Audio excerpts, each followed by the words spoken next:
La pisciculture, ou aquaculture, est un secteur en plein essor en Afrique, offrant un moyen durable de produire du poisson tout en répondant à la demande croissante de nourriture du continent.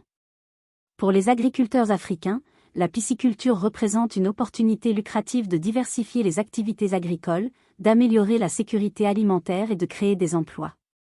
Si vous envisagez de vous lancer dans la pisciculture, ce guide vous guidera à travers les étapes essentielles pour démarrer.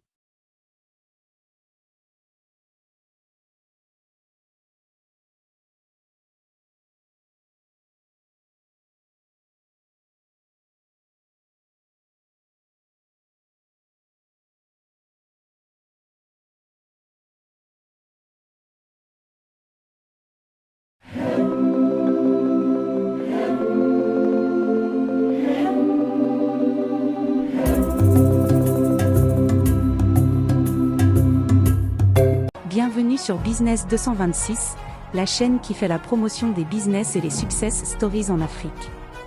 Si tu es nouveau ici, abonne-toi et active la cloche de notification car sur cette chaîne YouTube on parle et on partage des idées de business très inspirantes que vous pouvez mettre en place afin d'augmenter vos revenus, grossir votre compte bancaire et même atteindre la liberté financière. 1. Choisir la bonne espèce de poisson. Le choix de la bonne espèce de poisson est essentiel pour le succès de votre ferme aquacole. Certaines espèces se développent mieux sous certains climats et dans certaines conditions d'eau.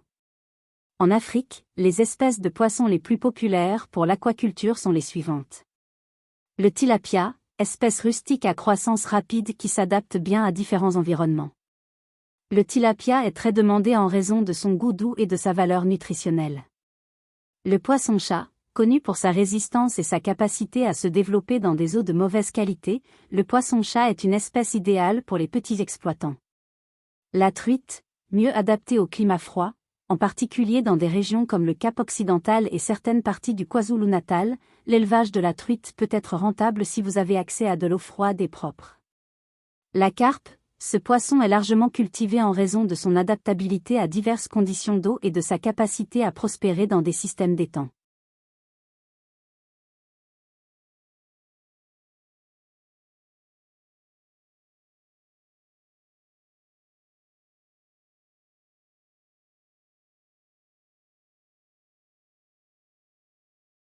« 2. Comprendre la demande du marché. Avant de démarrer votre pisciculture, effectuez une étude de marché approfondie pour comprendre la demande locale de poissons dans votre région. Les principaux marchés à explorer sont les suivants. Les consommateurs locaux. De nombreuses communautés urbaines et rurales d'Afrique du Sud ont un appétit croissant pour le poisson frais produit localement. Restaurants et supermarchés. Établissez des partenariats avec les détaillants alimentaires locaux et les entreprises d'accueil pour les approvisionner en poissons frais ou transformés. Marché de l'exportation. En fonction de votre échelle de production, vous pouvez explorer les possibilités d'exportation, en particulier pour les espèces très demandées comme le tilapia et la truite.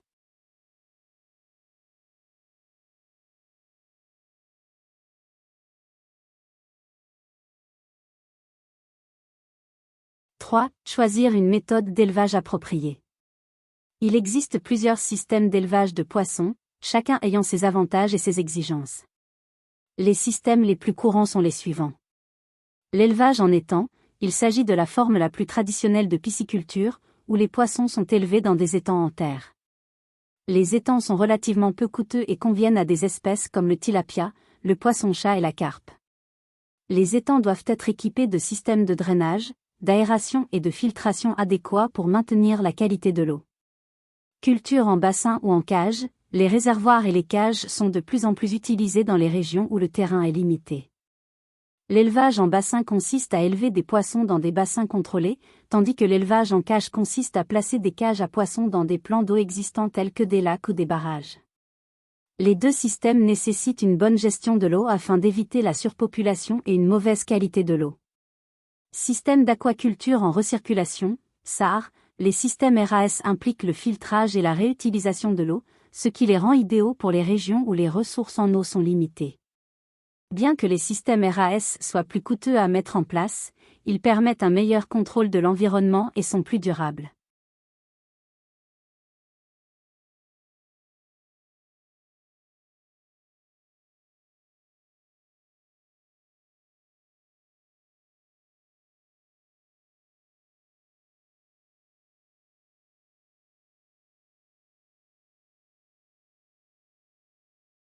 4. Construire ou acheter un étang ou un réservoir. Une fois que vous avez choisi votre méthode d'élevage, il est temps de construire l'étang, le réservoir ou les cages. Une construction correcte et le choix du site sont essentiels à la réussite de votre élevage. Choix du site. Choisissez un site ayant accès à une source d'eau fiable, de préférence un trou de forage, une rivière ou un barrage. La zone doit avoir un sol adapté à la construction de l'étang, qui nécessite généralement des sols riches en argile pour retenir l'eau. Construction de l'étang. Pour un système d'élevage en étang, creusez l'étang en fonction de la taille requise, en veillant à ce qu'il soit suffisamment grand pour accueillir les espèces de poissons que vous avez l'intention d'élever. La profondeur doit généralement être comprise entre 1,2 et 2 mètres. Veillez à ce que l'étang soit bien drainé et que sa pente permette une bonne évacuation de l'eau. Installation d'un réservoir ou d'une cage. Si vous utilisez des réservoirs, assurez-vous qu'ils sont faits de matériaux durables et qu'ils sont équipés de systèmes d'aération, de filtration et de régulation de la température. Pour l'élevage en cage, placez les cages dans l'eau courante pour maintenir les niveaux d'oxygène.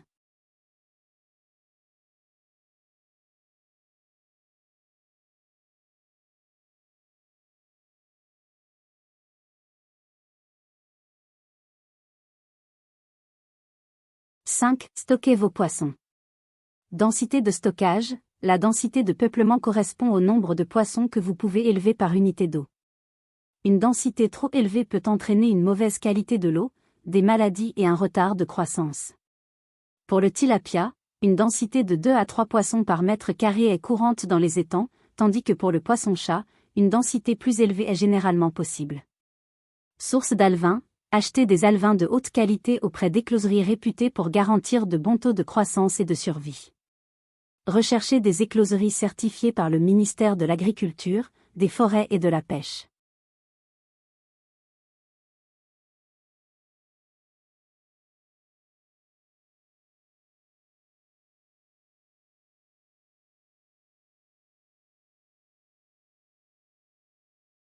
« 6. Gérer la qualité de l'eau. La qualité de l'eau est l'un des facteurs les plus importants de la pisciculture. Les poissons ont besoin d'une eau propre et riche en oxygène pour se développer. Contrôlez régulièrement les paramètres suivants. Niveau d'oxygène. Veillez à ce que l'eau soit bien aérée, en particulier dans les systèmes de bassins où les poissons sont dans un espace confiné. Utilisez des aérateurs ou des pompes à eau pour maintenir des niveaux d'oxygène adéquats. Température. Les différentes espèces de poissons ont des exigences spécifiques en matière de température. Par exemple, le tilapia préfère une température comprise entre 25 et 30 degrés C, tandis que la truite a besoin d'une eau plus fraîche, moins de 20 degrés Celsius. pH. Les poissons prospèrent dans une eau dont le pH se situe entre 6,5 et 8,5. Testez régulièrement l'eau et procédez à des ajustements si le pH est trop élevé ou trop bas.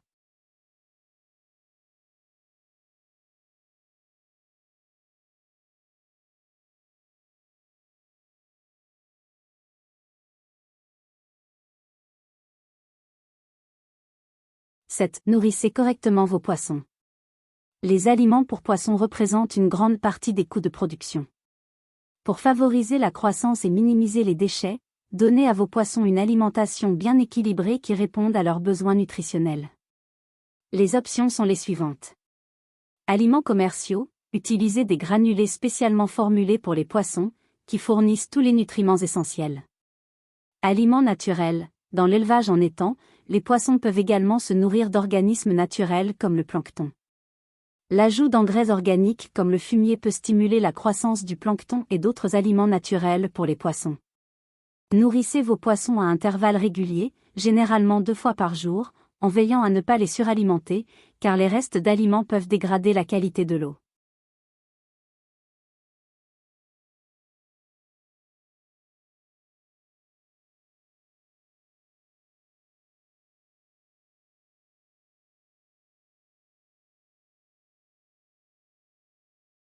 « 8. Prévenir et gérer les maladies. Les poissons sont sensibles à diverses maladies et parasites, en particulier dans les systèmes surpeuplés ou mal gérés. Les infections bactériennes, les maladies fongiques et les parasites tels que les poux et les dards sont des problèmes courants dans les élevages sud-africains. Pour prévenir les maladies. Maintenir une bonne qualité de l'eau. La mauvaise qualité de l'eau est la première cause de stress et de maladies chez les poissons. Isolez les poissons malades. Si vous remarquez des poissons malades, isolez-les immédiatement et traitez-les avec des médicaments appropriés.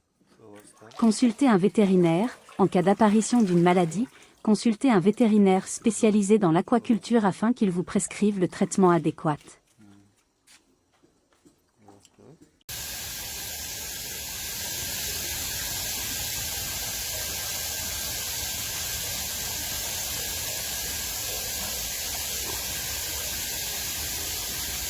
Neuf. Récoltez vos poissons.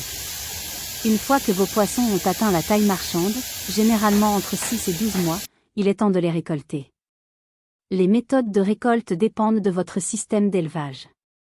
Culture en étang, drainez partiellement l'étang pour récolter les poissons à l'aide de filets ou de pièges. Élevage en bassin ou en cage, utilisez des filets pour retirer soigneusement les poissons des réservoirs ou des cages. Veillez à une bonne manipulation après la récolte pour préserver la qualité et la fraîcheur de vos poissons. Les poissons doivent être nettoyés, emballés et transportés dans des entrepôts frigorifiques pour éviter leur détérioration.